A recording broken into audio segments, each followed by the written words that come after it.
everyone. This is Kelly Carlin, host of the podcast Waking from the American Dream, and many other things, including the daughter of some guy named George Carlin. Anyway, I'm here talking to Sol Solomon on Dave's Gone By on UNC Radio. Oh, shalom. Good morning, everybody. This is Rabbi Sol Solomon. I am the founder and spiritual leader of Temple Sons of Bitches in Great Neck, New York, and I am thrilled to be talking to someone who, like me, is on the radio, who, like me, is a writer, and who, unlike me, is the daughter, well, I couldn't be a daughter of anybody, but she is the daughter of one of the greatest comedians ever in the history of comediania. He was George Carlin. She is Kelly Carlin. She's on Sirius XM. She is also doing her one-woman show at the All for One Festival at the Cherry Lane Theater this month. Don't miss it. Ladies and gentlemen, please welcome Shalom, Kelly Carlin. Hello, everyone. Wow, that was a very delayed response there. I thought I shocked you. I was expecting applause or something with that fantastic introduction. It sounded like there should be like 10,000 people out there applauding. 10,000? I can't even get a minion for my synagogue. I can't find 10 people, let alone 10,000. But still, I'm clapping in my head. Okay, so envision that. Envision me having the clap. And you will understand. Wait, that didn't come out right. That's disturbing. No, that didn't. Isn't it? Yeah. Anywho, welcome to the show. So Kelly, where do we even go? What made you put together a one-person show, you being the person, about your life and being the daughter of George Carlin? Well, the last 12 years, I had been writing and performing autobiographical essays around Los Angeles mostly. I'd also, in 2000, done a very short run of a one-woman show about my life and also about my mother, who had died a few years earlier before that, and Sorry. didn't do a full run of it or anything. And it had a different approach, different themes and angle to it. So how this all started, though, is I wasn't planning on doing this, but in the fall of 2010, 3 years ago, Louis Black, the comedian who... Oh, I love him, and he's Jewish, yes. And yes, he is Jewish, and he was a friend of my dad's, and very much my dad had personally supported his career early on by giving him encouragement, and so I met Louis at my father's memorial, and we became friends. So 3 years ago, Louis invited myself and my husband to go on something called Lou's Cruise, which was basically a Baccalian cruise to the Caribbean with 7 comedians, 400 Louis Black fans, and a very large Swedish boat. And the images in my head already, they're just, I'm going to need a shower. You continue? You might. I think I needed a liver transplant after the cruise, but... Anyway, he said, I want you guys to come on board, but I need a day event, so why don't you come on? And he says, I don't know, just show some videos of your dad and tell some stories. You've got great family stories. So that's what I did. I went on and didn't really plan it at all. Pretty much just did it off the top of my head, played a video, told a story, played a video, told a story. Well, the 400 fans and everyone just laughed and cried their way through the whole thing and were blown away and said, you really have something here. And I thought, what do I want to do? I want to do this? No, I don't know. You do a pretty good oi for a shiksa. I will give you that. Well, I did grow up in West Los Angeles in the business, so that's all I'm saying. So you're not Jewish, but you're circumcised, in a manner of speaking. Yes. Exactly. So what is an example, Kelly Carlin, of a wonderful family story, like one of those that you told that first time and maybe still tell in your show, A Carlin Home Companion? Well, one of the more famous stories that I tell is a story that my father told in his memoir, but he told it from his perspective. I told it from my 9-year-old perspective, which is one morning my dad came into my bedroom and woke me up in a bit of a panic to tell me that he was very concerned because he thought that maybe the sun had exploded and we only had about 8 minutes to live. And so I stared at him for a second thinking, oh dear, I think he's completely lost his mind, or he's just been doing way too many drugs lately. But then I thought, you know what? He's my dad, and he's generally a pretty rational man, so I think we better go outside and check. And so our family did. We went outside and checked, and the sun was very, very bright, and Dad decided that, you know, we need to check and make sure if I'm right about this. And so he pondered that he could call his friend Doc on the East Coast, but that there's this 3-hour time difference, and would the sun, the phenomena of the sun exploding, be the same on the East Coast? And then he decides to call his friend in Sacramento, and he calls his friend, and I just remember sitting there on the edge of his bed while he's on the phone with his friend from Sacramento, explaining to him that he needs him to go outside and check and see if the sun has exploded there. And, you know, it was all perfectly normal and rational. Of course, I knew that this was crazy. And okay. I mean, you were 9, and this would have been not to give everybody your age, but I want to place this in the time zone of how old Carlin was at that time. This was 1972, so Toledo window box. Okay. Clown, yeah. MAM, Occupation Fool. We were living on a big house in the beautiful Palisades, and yeah, you know, there was a lot of success and counterculture and all of the accoutrements that go with that. So had he taken an hallucinogen before? I think he probably had just been up for too many days on a stimulant of some kind, and so I think he was just losing his mind a little bit. Oh, well, there you go. It was bright. I mean, I do have to say, it was kind of bright and really glary out that day, and I mean, it did look a little weird, so I kind of understand. It's a reflection of smog. That's all. For goodness sakes. Pretty much. But here's the deal. When you have a father who you knew, even like perhaps then, that he had issues with stimulants and things he was taking into his body, how could he ever sit you down and give you the talk that says, don't do drugs? Well, he didn't. That's how he couldn't. No, that talk never came about. That talk was always about... I mean, my mother is someone who ended up. She was a very,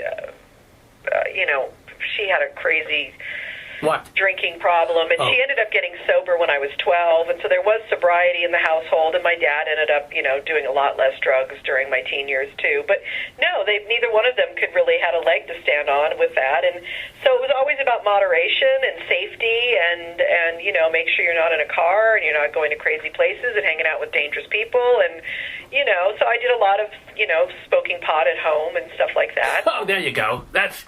It's better to be done in front of your parents than out where they don't know where you are. All right. That was kind of the logic that the household was used to. Absolutely. I call it the homespun Carlin logic. Well, think about it. Because other people, they may have looked at the parents and gone completely sober and straight edge. Other people would have looked at what they were doing and just had that addictive personality. Were you somewhere in between, or did you ever have to battle drugs, booze, stimulants, sex, whatever? Yeah, no, I definitely have an addictive type of personality. My life got a little bit in my shambles in my 20s, and I had some issues with cocaine and a bad first marriage with a crazy guy. But, I also, because I was the only child and for many years the adult in the household, I did have this part of my brain that very much knew that there were limits and that, at some point, you have to get on with it and grow up and all that kind of stuff. So I was lucky in that sense. I had this wise voice inside of me, while at the same time I had this voice that, felt out of control at times. But I was much, much luckier than many of the people that I grew up with in this town, with parents who were rich, famous, and liberal and all of that. And some of them didn't make it, and some of them are still struggling with stuff, and it breaks my heart. But well, can you maybe, since this is radio, can you name some names, especially the dead ones? The living ones, maybe you don't want to, they're still friends, so you want to protect them. But the dead ones, there's nothing they can really do. No, I don't think I'd feel comfortable doing that. But there are people out there who are still battling this stuff, and my heart goes out to them. Well, you pulled yourself up, as it were, by your own bootstraps, or are you in 12? Well, you wouldn't be in 12 steps if you're going on the Lewis Black Booze Cruise, but No, I was in Al-Anon for a few years. My mom did AA for a lot of years. I have a lot of access to that. I mean, I had a lot of access to that world and know it well. I have a pretty deep spiritual life. I'm a practicing Zen Buddhist, and I don't call myself an ism. I'm not a Buddhist or anything, but I have a lot of practices that keep me grounded now, and I've done a lot of therapy. I got master's in psychology, and so I understand the realm pretty well and very well, and understand the psychology and the spirituality of it all. Can you explain to me, you have been a life coach, that's one of the things you've done as a career. What's the difference between a life coach and a psychologist or psychiatrist? What is it? Yeah, a psychologist or people who deal with psychology tend to focus more on, use and look at someone's past, their childhood, in a way, and take them through deep emotional processes that can help them release some of that or look at it in a certain way.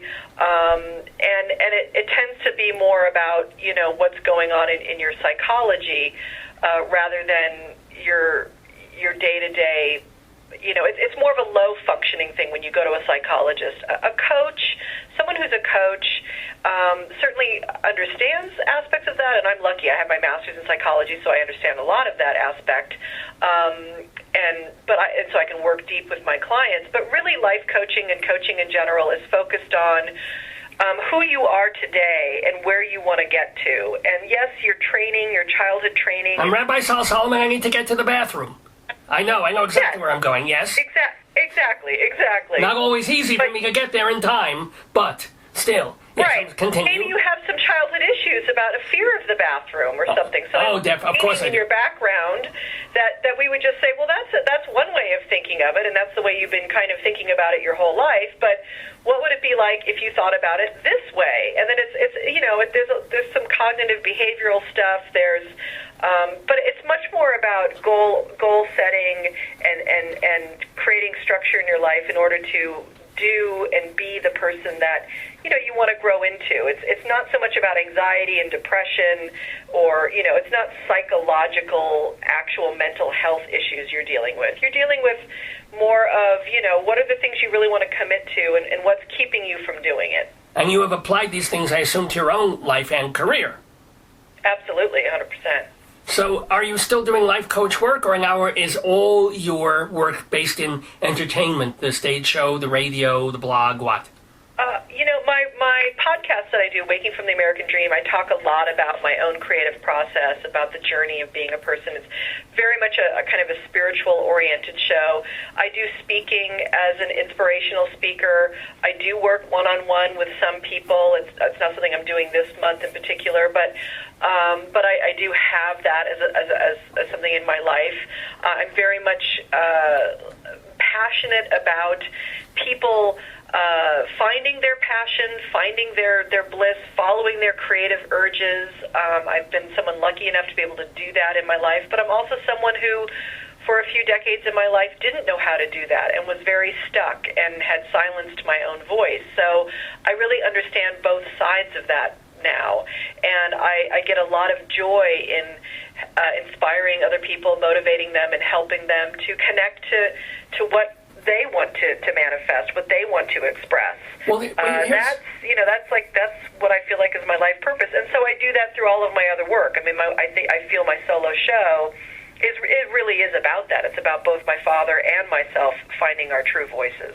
Well, this interests me, and I'm sure you've been asked this 400 zillion times, but the sense of being the daughter of a very famous and very great stand-up comedian, did that hinder your own creativity if you wanted to write something funny or go up in front of an audience for a while? Did you ever figure, oh yeah, I'll never be able to match Dad?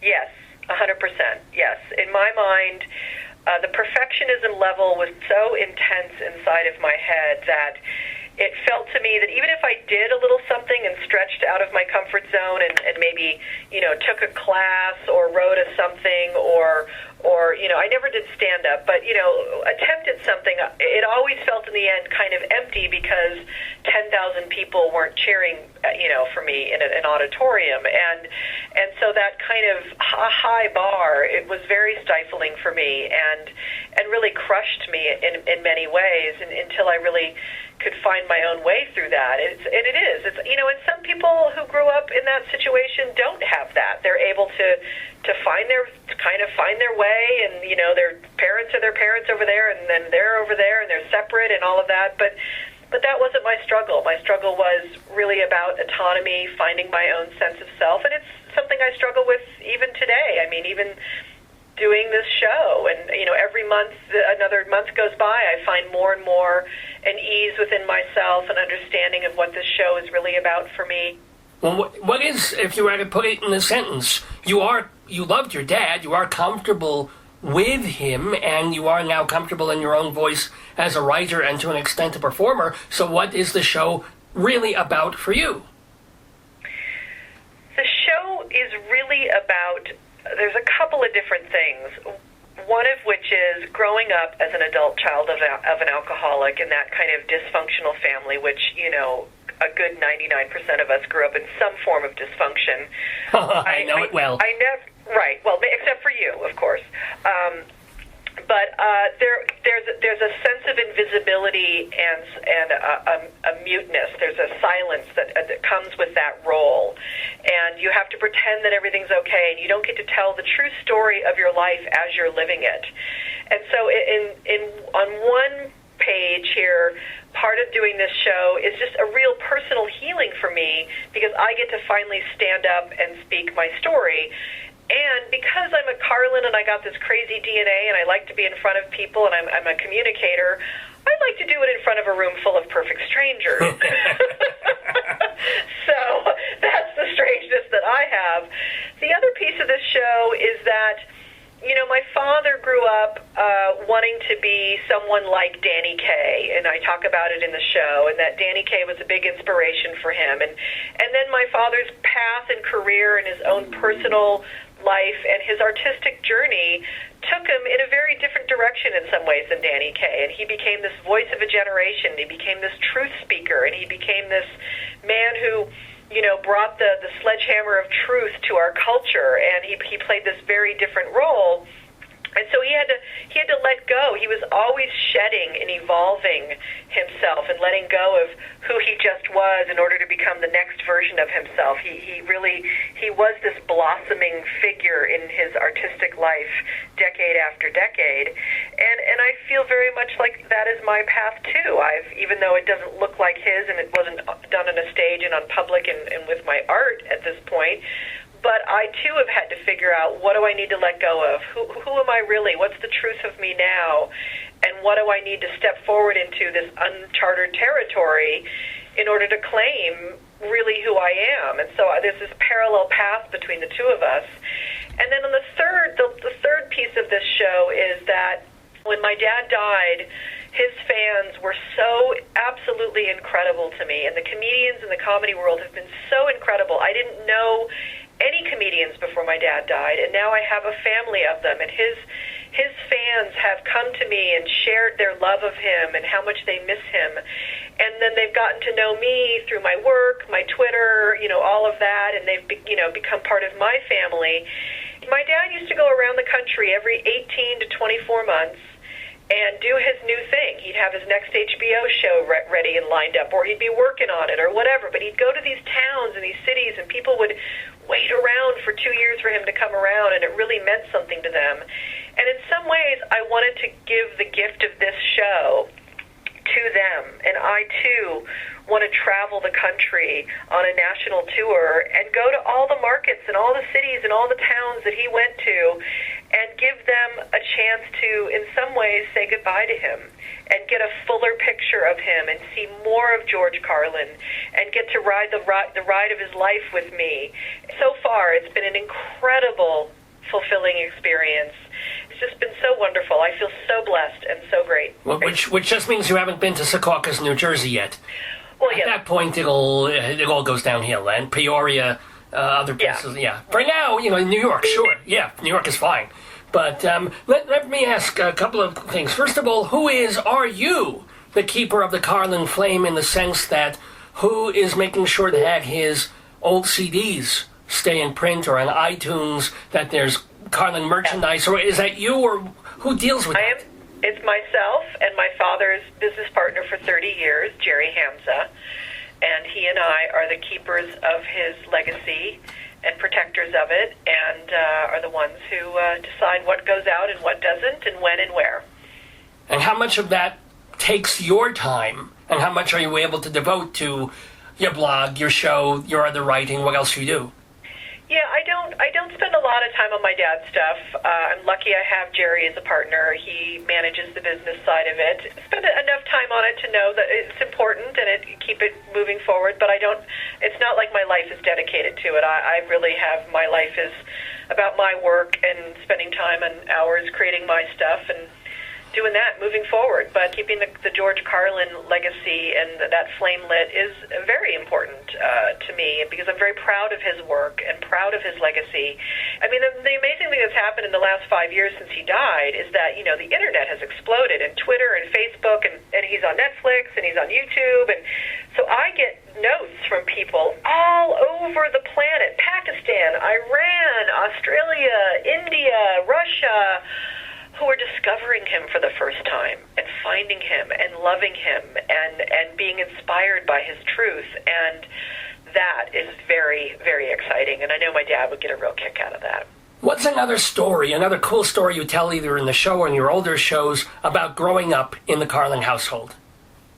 Well, one of the things that, my dad was busy. He was a road comic, so he was on the road a lot, and and that took a lot of toll on the family in general. But he was also a really, really dedicated dad, and I mean, there's so many sweet little moments that I have some in the show. I'm hopefully going to work on a book in the future and put them in there. But he taught me to ride my two-wheel bike.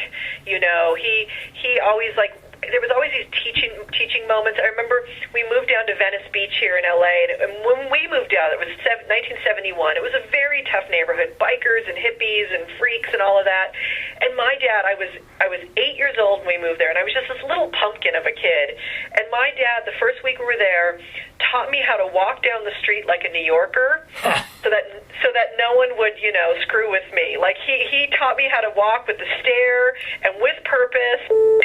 When you're walking and you feel a little hinky about something, you put your walk on, and he just darling little things like that.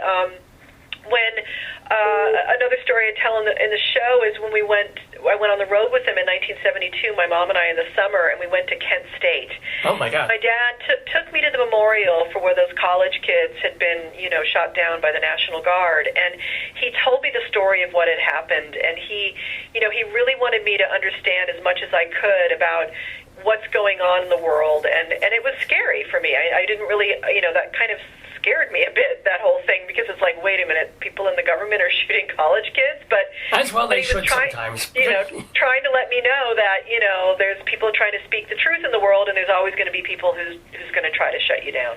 Now, if we follow the trajectory of your father's career on some level, I mean, he did the first years when he was on Ed Sullivan, and it was very fun material and light, and then he said, I don't want to do this anymore, I want to do more of a hippie and countercultural thing and change the world, as you say. And then he went into kind of the drug years, unfortunately, came out of that, did some more really amazing stuff, and then he sort of, it seemed to me in the 90s, he became angry, at least in his material a lot. It was a lot of anger on stage, still in a comic way. Was he that way home too? No. His outrage on stage was a theatrical device to wake the world up. He knew by the 90s, after we had all gone through the 80s and the world had become a different place, a harsher place, media had become harsher, just the world had become a harsher place, that he knew he felt that in order to get through to the audience, he needed in some way to to shake things up. He called it the sledgehammer. So it really wasn't anger; it was more outrage and a real disappointment, a real broken heart about what was happening in the world. And he was on. I felt he was always on stage trying to say, look what's happening, people. Don't you see this? Trying to shake them out of their distracted, their easily distracted life, which is now even 10 times worse. So no, he wasn't an angry person at all. He had issues of rage, especially early on when he was, a younger kid, and he had issues with authority figures, certainly, in his personality and all of that. But no, off stage, you talk to anyone who knew him or even encountered him briefly, he was known as one of the most kind, generous humans you will ever, run into. So no, but he had a lot of disdain for people in power who take advantage of people who have less power and who are oppressed by the system. He was a disappointed idealist, and hey, who isn't? Who did your father admire as far as other comedians? Who did he idolize, look up to, or who did he find funny? He was an easy laugh, which was great, but he had a lot of respect for Louis Black. I didn't sit around talking comedy to him, but I remember growing up, Bob Newhart and Cosby, certainly Lenny Bruce was an inspiration to him on many different levels. He loved the smart, intelligent thing. He loved goofy humor. That's part of who he was too. He was very much a very silly comedian also. He had a lot of respect for a lot of people. He loved people who could tell great jokes. He loved Jackie Mason. Really loved Jackie. Whenever Jackie was in town, he would go almost every single night to see Jackie. Did you know that Jackie Mason was Jewish, by the way? Yes, he was Jewish, by the way. Very Jewish, like as Jewish as you can get. Yes, that was kind of a joke there. I guess my jokes need more work. We're talking with Kelly Carlin. She's doing her show, A Carlin Home Companion, on 4 different occasions in October. I'll tell you them right now. They're Friday, October 11th, Sunday, October 13th, Thursday, October 17th, Saturday, October 19th at the Cherry Lane Theater. They're all part of the All for One Festival there. And the Cherry Lane is right on Commerce Street in the heart of Greenwich Village. And by the way, when do you also do your blog, podcast, radio show? I do my podcast almost weekly. I'm taking the month off because I've been prepping for this show and going to New York. But you can find it at iTunes. It's called Waking from the American Dream. I think I'm at my 95th episode, approaching 100. And I usually do it live on Thursdays, but all the archive shows are there. I do it live through Kevin Smith's network, which is called Smodcast. And then once a month, I have a show on SiriusXM on Raw Dog called The Kelly Carlin Show. Oh, nice. And I interview comedians. I do a 1-hour in-depth interview with comedians. And I've had Robin Williams, Louis Black, Kevin Pollak, Jeff Garland. All sorts of people. So share. So you've talked to all these wonderful people, and I would love to talk to as well. What are some memories, things that you dug out of them that you didn't expect, funniest moments? Tell. Oh, I don't know. I don't keep track of things like that. I think it's just fun because I have this degree as a psychologist, and I'm a good listener. So the conversations I always end up having with these people are always different than what I think they expect.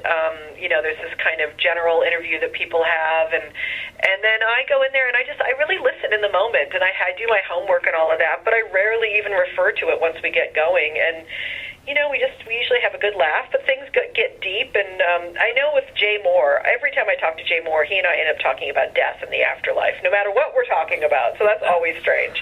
Okay.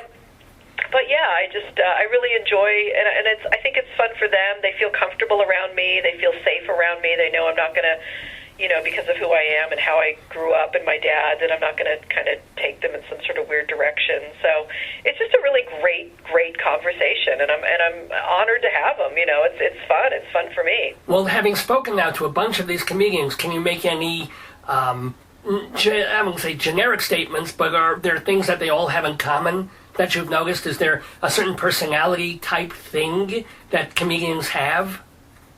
Yeah, I mean, they're all smart. They're all smart people. They all think all day long. They're thinking, they're observing, they're curious. They're the most curious people. They're asking questions. Why is this like this? What's going on? What does this mean? They know how to kind of think systemically and be the outsider and to look in at everything and kind of take this really big, broad point of view. And I think because of that, there's a loneliness in it too, you know, and I think they've been that lonely outsider their whole life, and I think humor is a way of bridging that loneliness, of connecting to people. You know, a room full of laughter makes you feel very connected, and when you can make a room full of people laugh, it makes you feel very connected. So I think they live on this interesting two sides of the same coin of connection and disconnection. Really, really cool point. I connected with that. With Kelly Carlin here on Dave's Gone By. Just another couple of questions for you. First of all, you mentioned before that you had a crazy ex-husband. You went through all that. Now you have a not-so-crazy current husband that you write with.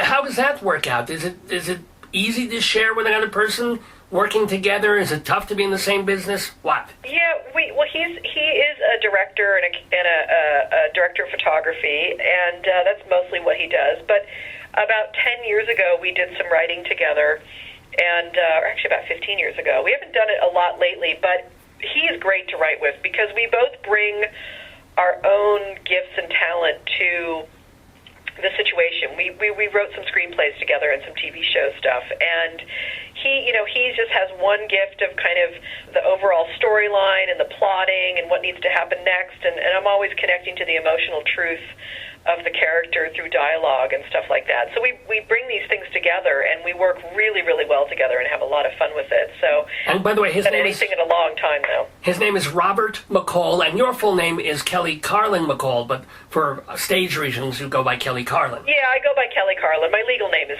Kelly Carlin McCall, yes. But yeah, my public name is Kelly Carlin. Now, going back, of course, to a little bit more about your dad, the late great George Carlin. What do you remember being the biggest disagreement that you ever had with him? I mean, you were a teenager still, you know, you grew up, you had your troubles. Was there ever a time when you weren't talking to him for 3 months or something like that? No, not so much like that. I think the biggest disagreement we had was over time. He was always so busy, and I always wanted to spend more time with him, and he always had a great sense of that he didn't have enough time. And I don't know, part of that is just that he was very driven with his work, very, very, you know, just had just very focused on his work. And like most great artists are, I mean, that's why they're great and prolific, because they spend 90% of their psychic energy on the work. And also, you know, I used to suspect, too, that just because, you know, he had this heart disease. He had his first heart attack in his 40s, and his dad had died young. And I think he felt also in some ways that he literally did not have enough time. And which for me was even more of a reason to want to spend time with him. But so there was always a friction about that. And I always felt like I was imposing myself on him, you know, in his times. I know he was a busy man, but you know, the time we did spend together was just so wonderful. We'd always have such a great connection. So, I mean, I think that was the biggest tension in our lives. And then the other thing is, which I talk about in the show, which is a big kind of a turning point in the show, is that when I wrote my first one-woman show, I told stories about my childhood, and he was in it, and there were stories about his drug abuse in it. Nothing that he had not ever shared. I mean, he had shared all of this publicly, but it was hard for him. It was really difficult for him, and he just said to me, you know, I love you, and you can do whatever you want, but I can't come and sit in the audience. It's too painful for me. And that really broke my heart, because all I really wanted was for him to be proud of me, what I was doing, and, you know, see me on stage making people laugh and think and all of that, just like he did. And that was just too hard for him. So that was difficult. That was a difficult time for us. Can I ask, when was the last time you saw your dad? What were you doing that day? Were you just talking on the phone? Did you see him in person? You go somewhere? Well, I'm going to leave that story for my solo show because it's the end of the show. Oh, oops, sorry. Yeah, it's okay. But yeah, I saw him about a month before he died, and then I spoke with him on the phone for a few times during that month. So, and it was a very beautiful ending. It really was. Well, if people want to hear that ending, they of course have to go to the Cherry Lane Theater to see a Carlin home companion with the delightful Kelly Carlin. Go to her website, kellycarlin.com, to find out about the show, also about how to hear both her podcast and her monthly SiriusXM show, all of that going on. My last question for you, and of course, thank you so much for being with us. Do you have a favorite George Carlin routine or bit, or even a part of a bit that he did? Yeah, it's like picking your children, right? A favorite child. Yeah, well. There's so many great things. I mean, there's the two sides of it. The one side, like his most political, amazing thing is a bit that he has called "The Planet Is Fine," which is from his 1992 HBO show. I can't remember the name of it right now, I'm spacing out. But that's I think that was groundbreaking. That's when he first started doing really strident material, and it's a brilliant beast of language and logic. And then, of course, on the goofy side of it all, my favorite routine is his segmented walking fart routine. Still, makes me laugh. Could make me laugh 10 times a day, even if I had to watch it 10 times a day. How better to end a memorial sort of for George Carlin than with walking farts? And with Kelly Carlin here on the phone with us. Kelly, I can only wish you much success with both remembering and bringing forth your father's work and birthing work of your own, which is also even as important. So thank you so much for being with us, for sharing with us, and best of luck with your show. Thank you so much. Shalom.